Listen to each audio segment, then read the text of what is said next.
চন্দ্রকোনার কুয়াপুরে দোনাই খালের ওপর থাকা কংক্রিটের ব্রিজ পার হতে গিয়ে ব্রিজ ভেঙে খালের ওপর ঝুলছে বালি বোঝাই ডাম্পার। কুয়াপুর থেকে আমনপুর যাওয়ার রাস্তায় দোনাই খালের ওপর ছিল বহু পুরাতন ওই কংক্রিটের ব্রিজ।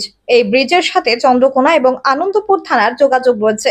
সূত্রের খবর, আজ বৃহস্পতিবার বিকেল নাগাদ একটি বালি বোঝাই ডাম্পার চন্দ্রকোনা থেকে কুয়াপুরে ওই ব্রিজ পেরিয়ে আমনপুরের দিকে যাওয়ার সময় আচমকায় ব্রিজটি মাঝ বরাবর ভেঙে পড়ে। তার মাঝে আবার ডাম্পারটি আটকে থাকে।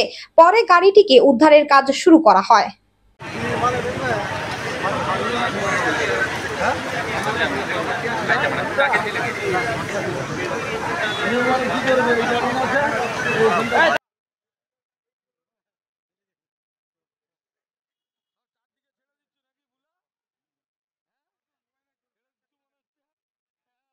তারকেশ্বরের সর্বপ্রথম মডিউলার ওটি যুক্ত hospital Tarakeswar Apollo multi speciality hospital. যোগাযোগ নাম্বার 03212276400 অথবা 9474147604।